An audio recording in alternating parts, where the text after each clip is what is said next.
सूर्य अस्त हो जाने पर सर्वत्र अंधकार फैल जाता है और रात हो जाती है। रात को जब प्रकाश के लिए हम मात्र बिजली का एक बटन दबा देते हैं, तो बटन दबाते ही बिजली के बल्ब से सारा कमरा प्रकाश से जगमगा उठता है।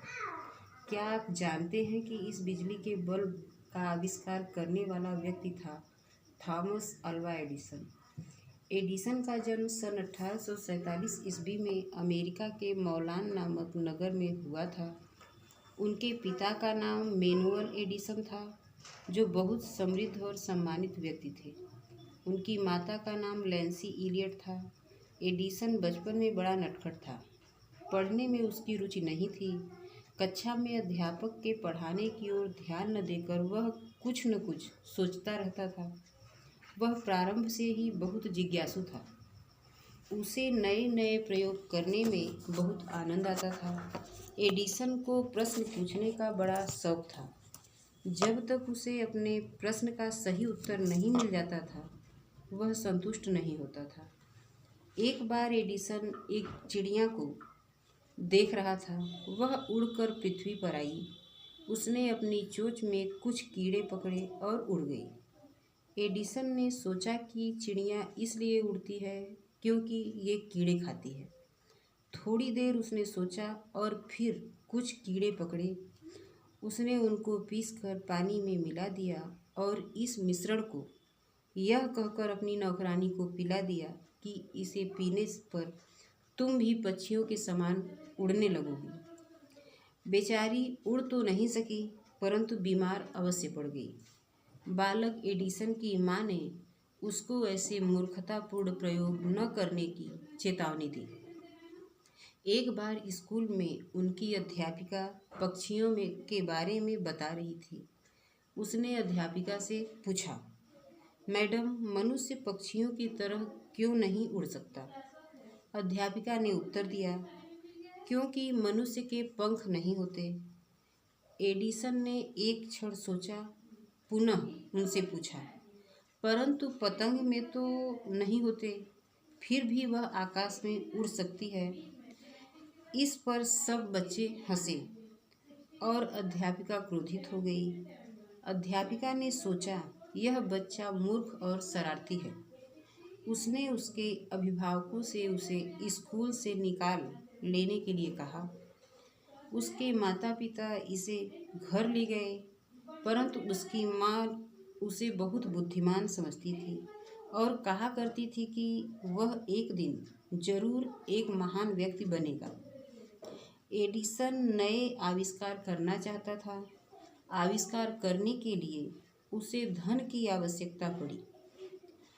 एडिसन ने माता पिता द्वारा दिए गए जेब खर्च के पैसों से प्रयोगशाला स्थापित कर ली। प्रयोग करने के लिए उसे और धन की आवश्यकता पड़ी। उसने रेलगाड़ी में समाचार पत्र बेचने का काम शुरू कर दिया। वह जो भी पैसा कमाता, खोज के कार्य में लगा देता। बाद में उसने रेल के डिब्बे में ही एक छोटी सी प्रयोगशाला स्थापित कर ली। एक दिन जब वह रेल के डिब्बे में एक प्रयोग कर रहा था, तो थोड़ा फास्फोरस डिब्बे के फर्श पर गिर पड़ा और उसमें आग लग गई। एडिसन सहायता के लिए चिल्लाया। लोग दौड़े और सभी ने मिलकर आग बुझाई, परंतु इससे एडिसन का रेल में समाचार पत्र बेचने का काम खत्म हो गया। एक बार एडिसन अपने एक मित्र के पास ठहरा हुआ था। उसका मित्र एक कंपनी में कार्य करता था। उस कंपनी में एक महत्वपूर्ण मशीन थी। एक दिन अचानक ही मशीन खराब हो गई। उस समय एडिसन वहीं था। उसने एक बार मशीन को देखा और कुछ ही समय में उसे ठीक कर दिया। कंपनी के मैनेजर ने एडिसन की बहुत प्रशंसा की और उसको एक अच्छी नौकरी दे दी। वहाँ नौकरी करते हुए एडिसन ने अपना सारा कर्जा चुका दिया और अपनी प्रयोगशाला को बढ़ाया।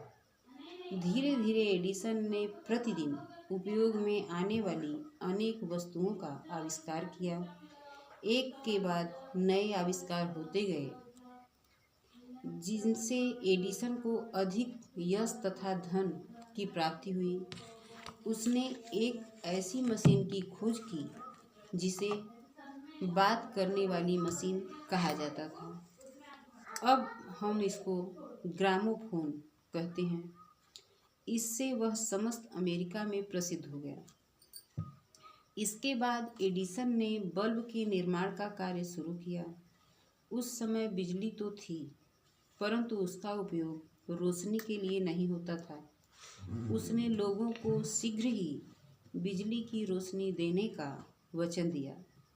लोगों ने उसके इस कार्य को असंभव बताकर उसकी हंसी उड़ाई, किंतु एडिसन कठिन परिश्रम करता रहा और उसने हिम्मत नहीं हारी।